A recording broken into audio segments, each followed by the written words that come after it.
بسم اللہ الرحمن الرحیم۔ السلام علیکم ورحمۃ اللہ وبرکاتہ۔ ہر نیا دن، نئی زندگی، نئی سوچ، اس دعا اور اس امید کے ساتھ آج بہت پیاری صبح کا آغاز۔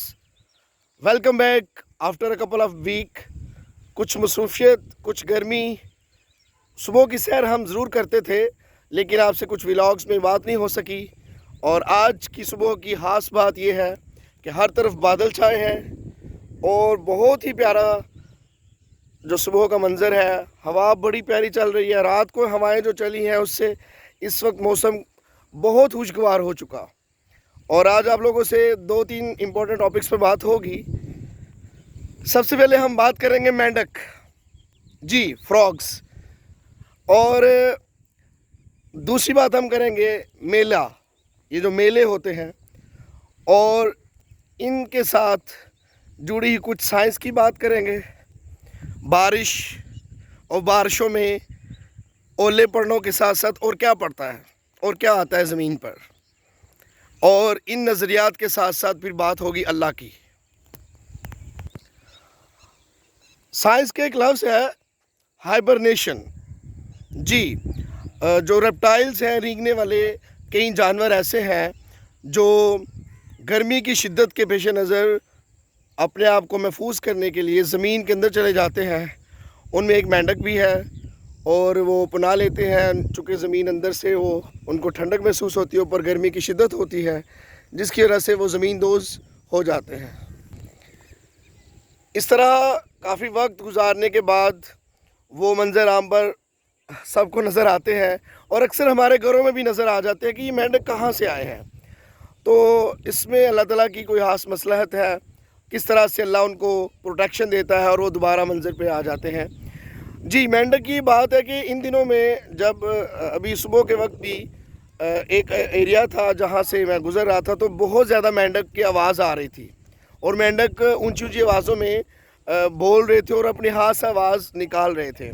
اب جو نظریات ہے اور جو سننے میں آتا ہے کہ جب مینڈک اس طرح بولتے ہیں تو بارشیں آتی ہیں۔ اب اس میں ایک بڑی پیاری بات یہ ہے کہ ہمارا جو مہینہ ہے، اگست ہے، جولائی ہے، یا آج کل جون چل رہا ہے، اسی کے ساتھ ساتھ ہمارے پنجابی مہینے ہوتے ہیں جیسا کہ ساون ہے، بھادو ہے، جیٹھ، ہاڑ۔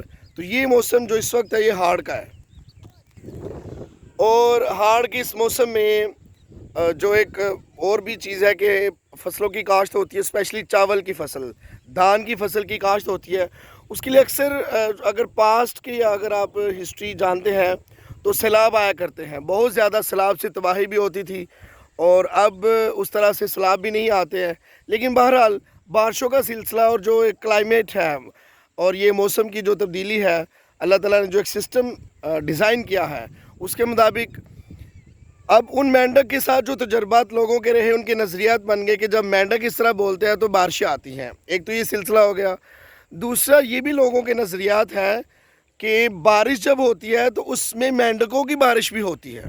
جی ہاں، اس پر بھی ڈیبیٹیبل بات ہے، اور لوگوں کے نظریات ہیں۔ لوگوں نے دیکھا کہ کس طرح سے اولے پڑتے ہیں، تو اسی طرح سے مینڈک بھی وہ ایک پروسیس ہے کہ جی پانی بہارات بن کر اوپر جاتا ہے، اور اس کے ساتھ ہی وہ جیسے کہ برف کے اولے پڑتے ہیں تو مینڈک بھی اسی فلو میں اوپر چلے جاتے ہیں اور نیچے آتے ہیں۔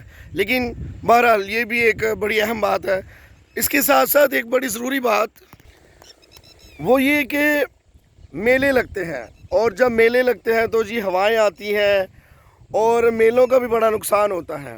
جی اچھی بات ہے، میلوں کا لگنا کوئی بری بات نہیں اگر وہ دنیا داری ہے، لیکن مختلف میلوں کو اللہ کے کچھ نیک بندوں کے ساتھ جوڑ دینا، یا سو کالڈ اگر وہ نیک بندے ہیں یا انہوں نے ویسے ان کے ساتھ کوئی پیر اور کوئی لفظ اس طرح سے لگا دیا اور ان کے ساتھ اس میلے کو جوڑ دیا، فلاں پیر کا میلہ لگتا ہے تو بارشیں آتی ہیں یا ہوائیں چلتی ہیں، اور میلوں میں بڑا نقصان بھی ہوتا ہے، اور پتہ چلتا ہے کہ کس طرح سے ہوائیں وہ تمام تر جتنے سٹال لگے ہوتے ہیں ان کو اڑا کے لے جاتی ہیں۔ بہرحال یہ اس وقت میں میلے رکھنا اور اس وقت میں لگنا اور اس کو پھر خاص اللہ کے احکامات کے ساتھ جوڑ دینا، یہ مضحکہ خیز بات لگتی ہے، اور میلوں کو دنیا داری تو سمجھتے ہیں، لیکن اگر اس کو دین کے ساتھ جوڑتے ہیں تو اس سے بڑی بدعت اور شرک کوئی نہیں ہو سکتا۔ اور خیر ہم تو میلوں پر جاتے نہیں ہیں، اور ہم تو ابراہیم علیہ السلام کے قائل ہیں کہ جب ابراہیم علیہ السلام کی قوم میلے پر گئی تھی تو وہ نہیں گئے تھے، انہوں نے ان بتوں کو توڑ دیا۔ تو بہرحال اللہ تعالیٰ اس قباحت سے اور اس معاملات سے بچائے۔ ہم نہیں جاتے میلوں پر، نہ ہم اس کو پروموٹ کرتے ہیں، لیکن اب ان تمام باتوں کے ساتھ اب تعلق آ گیا ہواؤں کا۔ تو قرآن مجید سے اگر استدلال کرے تو پتہ چلتا ہے کہ قرآن مجید میں واضح آیات ہے کہ اللہ تعالیٰ فرماتے ہیں کہ ہم بارشوں سے پہلے ہواؤں کو خوشخبری بنا کر بھیجتے ہیں۔ ایک بات۔ دوسری بات یہ ہے کہ اللہ تعالیٰ نے کچھ چیزوں کے علم کے بارے میں باقاعدہ طور پر فرمایا کہ اس کا علم تو اللہ کو ہی ہے، اور اللہ کو پتہ تھا کہ ایک دور ایسا آنے والا ہے کہ جب لوگ سائنس کی ترقی بھی ہو جائے گی، پریڈکشنز بھی آئیں گی، لیکن اس میں سورہ لقمان میں اگر آپ پڑھیں تو اللہ تعالیٰ فرماتے ہیں کہ ماں کے پیٹ میں کیا ہے، وہ بچہ ہے، بچی ہے، اس کی زندگی نیک ہے، اس کی کیا معاملات اس کی زندگی میں پیش آئیں گے، وہ کب، تو وہ اس کا علم، وہ بچہ کیا ہے، کس طرح کا ہے، وہ اس کا علم اللہ کو ہے۔ اسی طرح موت کسی بشر کو کب اور کہاں آئے گی، وہ بھی علم اللہ کے پاس ہے۔ تو وہاں پر اللہ نے بارش کا ذکر کیا کہ بارش کا علم اللہ کے پاس ہے، وہ بارش کب آئے گی، کتنی آئے گی، فائدہ مند ہے، نقصان دہ ہے، واٹ ایور۔ بہرحال یہ علم اللہ کے پاس ہے۔ اپنے نظریات، اپنے عقائد کو خاص اللہ کے ساتھ جوڑیے۔ ہمارے بڑوں بوڑھوں نے جو نظریات، جو عقائد ہم تک ٹرانسفر کیے ہیں، وہ ہم اس کی قدر تو کرتے ہیں کہ ٹھیک ہے انہوں نے ہمارے تک کچھ اپنے تجربات سے باتیں بتائی ہیں، لیکن ان کو اللہ کے احکامات کے ساتھ جوڑ دینا اور اللہ کی منشا اور اس کی رضا کے ساتھ جوڑ دینا، یہ کسی قسم کی حکمت سمجھ نہیں آتی ہے۔ اس لیے کوئی بھی بات ہے اس کو پہلے سمجھیے، سوچیے، اور اس کے بعد اپنی زندگی میں اس کو نظریہ یا عقیدہ قائم کیجیے۔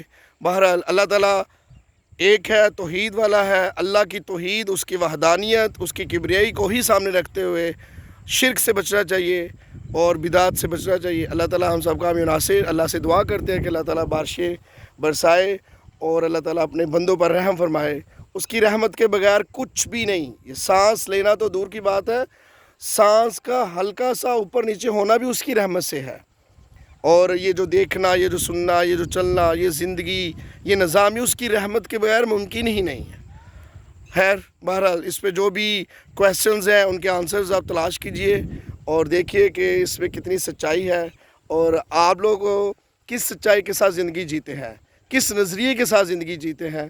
وہ نظریہ بڑا ضروری معنی رکھتا ہے، اس کو اپنی زندگی میں شامل کیجئے۔ خوش رہے، آباد رہے، پاکستان زندہ باد۔